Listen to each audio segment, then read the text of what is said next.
సిద్దిపేట జిల్లాలో వాగులో చిక్కుకున్న ముగ్గురు రైతులు క్షేమంగా బయటకు వచ్చారు. సిద్దిపేట జిల్లాలో భారీ వర్షాలకు పోతారెడ్డిపేటలో వాగు ఉధృతంగా ప్రవహించింది. పొలానికి వెళ్లిన ముగ్గురు రైతులు బుధవారం చిక్కుకుపోయారు. రాత్రి నుంచి వారు సాయం కోసం ఎదురుచూపులు చూశారు. రాత్రంతా బిక్కుమంటూ ప్రాణాలు అరచేతిలో పెట్టుకొని సాయం కోసం ఎదురు చూశారు. బుధవారం రాత్రి వారిని కాపాడే అవకాశం లేకుండా పోయింది. దీంతో స్థానికులు ఆహార పొట్లాలు కట్టి వాళ్ళ వద్దకు విసిరి ధైర్యం చెప్పిన పరిస్థితి.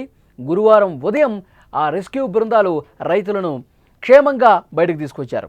రైతులు బయటకు వచ్చాక వారి కుటుంబ సభ్యులు కూడా హత్తుకొని కన్నీళ్లు పెట్టుకున్నారు. తమను క్షేమంగా బయటకు తీసుకొచ్చిన రెస్క్యూ బృందానికి ధన్యవాదాలు తెలిపిన పరిస్థితి ఉంది. ముగ్గురు క్షేమంగా తిరిగి రావడంతో అక్కడ అందరూ కూడా ఊపిరి పీల్చుకున్నటువంటి పరిస్థితి ఉంది. ఎందుకంటే మనం చూసాం, సిద్దిపేట జిల్లాలో దుబ్బాక, గజ్వేల్ నియోజకవర్గాల్లో వర్షం బీభత్సమే సృష్టించింది. ప్రజ్ఞాపూర్లో భారీ వర్షాలకు ఊర చెరువు పొంగి పొర్లింది. గజ్వేల్ ప్రజ్ఞాపూర్ ప్రధాన రహదారిపై వరద ఒక్కసారిగా పెరిగింది. మర్కుక్ మండలం చేపర్తి గ్రామ సమీపంలో కొండపోచమ్మ సాగర్ కాలువకు గండిపడింది. తొగుట మండలం చందాపూర్ గ్రామంలో కూడా వర్షాలకు ఇళ్లలోకి వాటర్ వచ్చింది. బుధవారం రాత్రి నుంచి గ్రామస్తులు ఇబ్బంది పడ్డారు. సిద్దిపేట జిల్లా కొండపాకలో 18.9, కొనకకొండలలో 18.3, కొమరవెల్లిలో 17.3, తుక్కపూరు 16.78, గజ్వేల్ 16.85 సెంటీమీటర్ల భారీ వర్షపాతం నమోదైంది. మొత్తం కూడా అక్కడ లోతట్టు ప్రాంతాలు పూర్తిగా జలమయమైపోయింది. ఎందుకంటే ఆ వాగు పొంగి ప్రవహించేసరికి ఇంకా ఊళ్ళోకి రాలేని పరిస్థితి ఏర్పడింది. ఆ రైతులందరూ కూడా సాయం కోసం ఎదురు చూశారు. ఆ ముగ్గురు రైతులు నిన్న సాయంత్రానికి సంబంధించినటువంటి విజువల్స్ మీరు చూస్తూ ఉన్నారు. ఆ ముగ్గురు రైతులు ఇంత ఈ స్థాయిలో ఆ వాగు ప్రవహిస్తుందని చెప్పి వాళ్ళు ఎక్స్పెక్ట్ చేయాల. రాత్రంతా అటువైపే ఉన్నారు. వాళ్ళు సాయం కోసం ఎదురు చూశారు. ఆ రాత్రి సమయంలో ఆ చీకట్లో వాళ్ళని కాపాడే ప్రయత్నం చేయలేకపోయారు. ఎందుకంటే అంత ఉధృతంగా, అంత వేగంగా ఆ వాగు ఏ విధంగా ప్రవహిస్తుందో మీరు చూడండి. తర్వాత చీకటి పడింది. చీకటి పడిన తర్వాత వాళ్ళకి ఆహారం అందించే ప్రయత్నం చేశారు. వాళ్ళకి ఇటువైపు నుంచి ఆ ప్యాకెట్లో నుంచి ఆహారం ఏ విధంగా విసిరేస్తున్నారు మనం చాలా స్పష్టంగా చూడొచ్చు. సో వాళ్ళు ఆహారం అందుకున్నారు, అక్కడే వాళ్ళు ఆహారం తిన్నారు, అక్కడే సేద తీరారు. ఉదయాన్నే, గురువారం రోజు ఉదయాన్నే వెంటనే డిఆర్ఎఫ్ సిబ్బంది అక్కడికి వెళ్ళారు. ఎన్డీఆర్ఎఫ్ బృందాలు, పోలీసు అధికారులు, అధికార యంత్రాంగం అందరూ కూడా శ్రమించి వాళ్ళని సేఫ్గా ఇటువైపు తీసుకొచ్చారు. అప్పటి వరకు కూడా వాళ్ళ కుటుంబ సభ్యుల్లో ఒకటే టెన్షన్, ఒకటే ఆందోళన. మా వాళ్ళు క్షేమంగా తిరిగి వస్తారా రారా? ఆ వాగులో వచ్చేటప్పుడు ఆ వాగు చూస్తే అంత వేగంగా ఉధృతంగా కనిపిస్తుంది.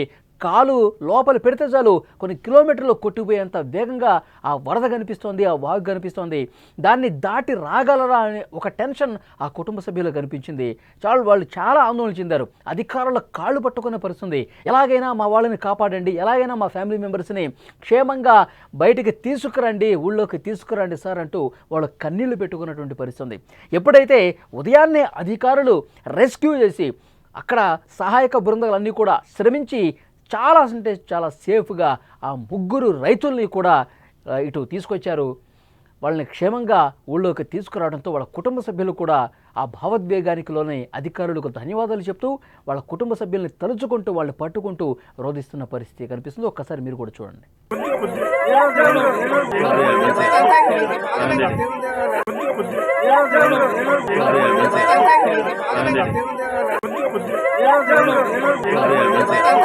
కాపాడిన యంత్రాంగానికి, సిద్దిపేట వీళ్ళందరికీ మా ధన్యవాదాలు.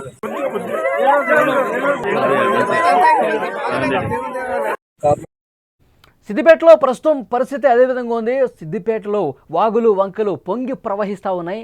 సిద్దిపేటలో ప్రజలు ఇబ్బంది పడుతున్నారు. ఆ చుట్టుపక్కల గ్రామాల్లో కూడా పెద్ద ఎత్తున వాటర్ వస్తూ ఉంది. ఎందుకంటే కుంభవృష్టి వర్షం కురవడంతో బిగిన కొన్ని గంటల పాటు కురిసిన వర్షానికి సిద్దిపేటలో లోతట్టు ప్రాంతాలన్నీ కూడా జలమయమైన పరిస్థితుంది. ఇదే విధంగా వాగులు వంకలు ప్రమాదకరంగా ప్రవహిస్తున్న పరిస్థితుంది. ఇంకా అక్కడ అధికారులు, సహాయక బృందాలన్నీ కూడా రెస్క్యూ చేస్తూ ఉన్నాయి. ఎవరైనా నీటి లోపల చిక్కుని ఉన్నారా? ఎవరైనా వాగును దాటలేక ఇబ్బందికర పరిస్థితులు ఏమైనా ఉన్నాయా? ఎవరైనా ఆ వాటర్లో చిక్కుకుపోయి ఉన్నారా? చాలా లోతట్టు ప్రాంతాలు ఇంకా నీటిలోనే నానుతున్నటువంటి పరిస్థితి ఉంది. వాళ్ళందరినీ సురక్షిత ప్రాంతాలకు తరలిస్తూ ఉన్నారు. ఎవరి ఇళ్ళైతే మునిగిపోయాయో వాళ్ళందరినీ ప్రధానంగా సేఫ్గా పునరావాస కేంద్రాలకు తరలిస్తున్న పరిస్థితి కనిపిస్తుంది. ఒక సిద్దిపేట, సిరిసిల్ల, కామారెడ్డి ఈ ప్రాంతాలు మొత్తం కూడా ఇక్కడ ఉన్నటువంటి వాగులు, వంకలన్నీ కూడా ఉధృతంగా చాలా ప్రమాదకరంగా ప్రవహిస్తున్న పరిస్థితి. బ్రిడ్జ్లు కొట్టుకుపోతున్నాయి, ఇళ్లలో ఉంచుకున్నటువంటి ఆ కార్లు కూడా కొట్టుకుపోయినటువంటి పరిస్థితి ఉంది. సో డెఫినెట్గా ఈ భారీ వర్షాలు ఇంతటి విషాదాన్ని మిగులుస్తాయని చెప్పి ముందు ఎక్స్పెక్ట్ చేయాల. వర్షాలు పడుతుంటే తగ్గుతుంటే మళ్ళీ వర్షం పడుతుంది. సో వర్షాకాలంలో ఇది సహజం అనుకున్నారు, కానీ ఒక్కసారిగా క్లౌడ్ బరస్ట్ లాగా, కుండపోతలాగా కురిసినటువంటి ఈ వర్షం వల్ల వాగులు చాలా ప్రమాదకరంగా ప్రవహిస్తున్నాయి. చాలా గ్రామాలు ఇంకా నీట మునిగి ఉన్నాయి. అధికారులు, కొంతమంది రెస్క్యూ బృందాలు కూడా అటువైపు వెళ్ళలేని పరిస్థితి ఉంది. అంత ప్రమాదకరమైనటువంటి సిచ్యువేషన్స్ ఉన్నాయి. సో డెఫినెట్గా అక్కడ రెస్క్యూ బృందాలు ఇంకా శ్రమిస్తూ ఉన్నాయి. ఎవరైతే ప్రమాదకర పరిస్థితుల్లో ఉన్నారో వాళ్ళని ప్రతి గ్రామం కూడా వెళ్ళి అక్కడ ప్రతి స్థానికుల నుంచి సమాచారం తీసుకుని ఎక్కడైనా ఏమైనా ఇబ్బంది ఉందా, ఎక్కడైనా ఇంకా వాటర్లో చిక్కుని ఉన్నారా, ఆ సమాచారం కనుక్కొని మరి అక్కడికి వెళ్ళి సహాయం చేస్తున్న పరిస్థితి. ఇక్కడ మీరు విజువల్స్లో చూస్తున్నారు, 3 రైతులు పోతారెడ్డిపేటలో ఆ వాగు ఉధృతంగా ప్రవహిస్తున్న కారణంగా అటువైపే ఉండిపోయారు. రాత్రంతా వాళ్ళు ప్రాణాలు అరచేతిలో పెట్టుకొని జాగారం చేసిన పరిస్థితి. ఇటువైపు నుంచి ఫుడ్ విసిరేసి వాళ్ళు భోజనం చేసి అక్కడే ఉన్నారు. అక్కడే ఉండిపోయి చాలాసేపు వెయిట్ చేశారు. అధికారులకు సమాచారం ఇచ్చారు, వీళ్ళు వెంటనే వచ్చారు. డిఆర్ఎఫ్ బృందాలు కూడా అక్కడికి వచ్చాయి.